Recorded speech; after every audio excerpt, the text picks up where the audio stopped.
A Lei Dominical Nacional. O argumento de A.G. Jones perante a Comissão do Senado americano, dezembro de 1888. Introdução. Este documento apresenta o relatório da argumentação feita contra o projeto de lei dominical proposto pelo senador Blair no 50º Congresso dos Estados Unidos da América. Ele não é, entretanto, exatamente o raciocínio exposto perante a Comissão do Senado. Houve tantas interrupções durante meu discurso que foi impossível apresentar um raciocínio sequencial sobre um único ponto. Devido aos muitos questionamentos, minha posição acabou assumindo um âmbito mais amplo do que eu pretendia quando comecei a falar. Além disso, fui impedido de apresentar de forma objetiva e direta a defesa que havia planejado. Não me refiro a essas interrupções e contra-argumentos com o objetivo de me queixar, mas apenas para explicar a razão de publicar este livreto. De qualquer forma, o fato é que houve 18 discursos antes do meu com duração total de 3 horas e somente 189 perguntas e contra-argumentos apresentados por todos os membros da comissão presentes, ao passo que minha defesa de 90 minutos foi interrompida 169 vezes, apenas pelo presidente da comissão, como pode ser visto no relatório oficial da audiência. 50º Congresso, segunda sessão, mensagens e documentos número 43, páginas de 73 a 102. Uma lei dominical nacional é questão de interesse nacional. Embora seja verdade que o projeto de lei de descanso dominical não tenha se concretizado em lei e sua legislação tenha se extinguido ao término do 50º Congresso, também é verdade que aqueles que trabalharam para a introdução e promulgação dessa lei estão agora traçando novos planos para que outro projeto de lei dominical nacional seja apresentado no 51º Congresso e farão tudo o que estiver ao seu alcance para garantir sua sanção como lei. A ampliar abordagem dada ao tema através das perguntas que a Comissão do Senado me fez abriu caminho para um exaustivo tratamento da questão. Uma vez que essas questões foram levantadas pelos senadores dos Estados Unidos da América, homens responsáveis por interesses nacionais, é evidente que uma circulação mais ampla desse assunto não está fora de contexto. O assunto é digno de cuidadosa atenção por parte de todo o povo americano. Os princípios da Constituição americana, a correta relação entre religião e Estado, a distinção entre leis morais e civis, os inalienáveis direitos civis e religiosos de todos, esses são temas que jamais deveriam se tornar secundários na mente de qualquer cidadão americano. Um eminente jurista americano mencionou com razão que num governo democrático não há segurança alguma a menos que se tenha uma opinião pública esclarecida, baseada no discernimento individual.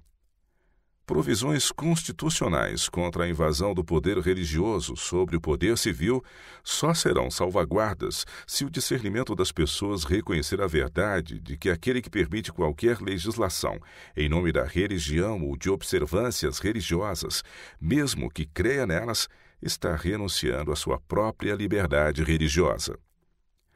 Na ampliação que ora faço ao tema apresentado na audiência original, o significado ou intenção de qualquer afirmação não foi alterada de forma alguma.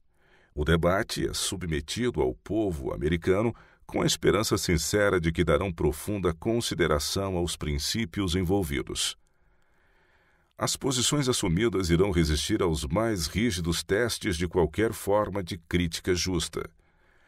O projeto de lei proposto pelo senador Blair, sobre o qual foi embasada a discussão, é o seguinte: 50º Congresso, primeira sessão. No Senado dos Estados Unidos, em 21 de maio de 1888, o senhor Blair apresentou o seguinte projeto de lei, lido 2 vezes e encaminhado para a Comissão de Educação e Trabalho. Um projeto de lei que garanta ao povo desfrutar do primeiro dia da semana, comumente conhecido como o Dia do Senhor, como dia de descanso, e promova sua observância como dia de culto religioso. que seja decretado pelo Senado e pela Câmara dos Deputados que nenhuma pessoa ou corporação, ou agente, servidor ou empregado de qualquer pessoa ou corporação exercerá ou autorizará a execução de qualquer trabalho secular, empreendimento ou negócios para perturbação de outros, com exceção de obras de necessidade, de misericórdia e humanitárias.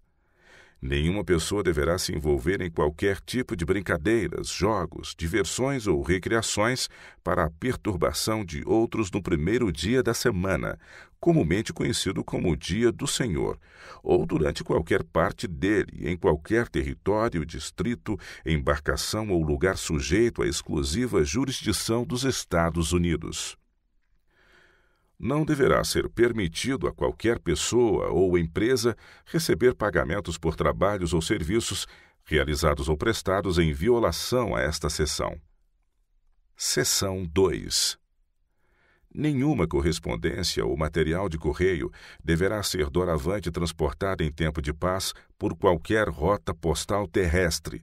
Nenhuma entrega postal deverá ser recebida, classificada, manuseada ou entregue durante qualquer parte do primeiro dia da semana, exceto nos casos em que alguma carta estiver relacionada com obras de necessidade, misericórdia ou referente a questões de saúde, vida ou falecimento de qualquer pessoa.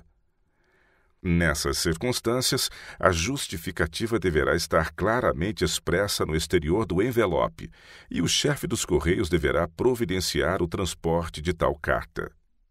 Seção 3.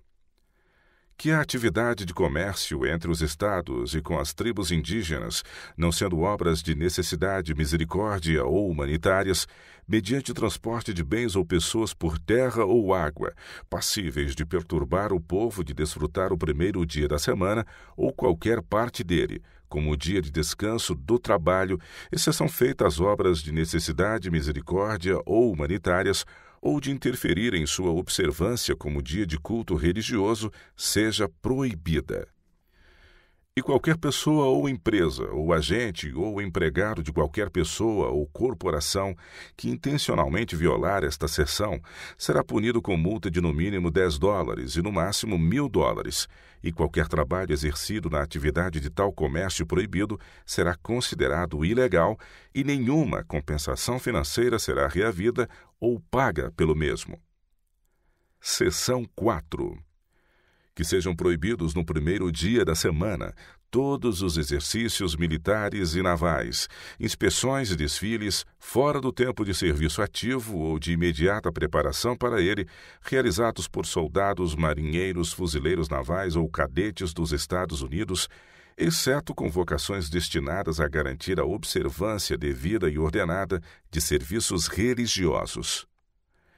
Nenhum tipo de trabalho desnecessário será realizado ou permitido no serviço militar ou naval dos Estados Unidos no Dia do Senhor. Seção 5. Será considerado ilegal pagar ou receber pagamento ou salários de qualquer forma por serviço prestado ou trabalho realizado, ou pelo transporte de pessoas ou bens em violação às disposições desta lei, e não haverá qualquer ação para a recuperação dos mesmos, e caso sejam pagos, quer antecipadamente ou de outra maneira, o valor poderá ser recuperado por qualquer pessoa que primeiramente entrar com uma ação judicial pelo mesmo. Seção 6. Que não seja considerada violação desta lei o trabalho ou serviço realizado ou prestado no primeiro dia da semana em consequência de acidente, desastre ou atrasos inevitáveis durante as conexões regulares em rotas postais e rotas de viagem ou transporte, bem como a preservação de produtos perecíveis ou expostos, o transporte e entrega regular e necessária de artigos de alimentação em condição de uso saudável, o transporte para distâncias curtas de um estado, distrito ou território para outro estado, distrito ou território que por leis locais seja declarado como necessário para o bem público. Tais serviços, porém, devem ser interpretados da melhor forma possível a fim de assegurar a todas as pessoas o descanso merecido do trabalho durante o primeiro dia da semana, seu desenvolvimento mental, moral, cultural e a observância religiosa do dia de repouso. O reverendo doutor A.H. Lewis, representante dos batistas do Sétimo Dia, havia falado e solicitado que uma seção fosse acrescentada ao projeto de lei concedendo isenção aos observadores do Sétimo Dia. No entanto, ao responder às questões que foram formuladas pelo presidente da comissão, o Dr. Lewis comprometeu sua posição e foi seguido imediatamente pelo Dr. Eric Johnson, de Chicago, que observou que o Dr. Lewis tinha lançado por terra todo o seu caso. É a isso que me refiro em minhas observações introdutórias, com o objetivo de mostrar que não era nossa intenção lançar por terra nosso caso. Alonzo T. Jones.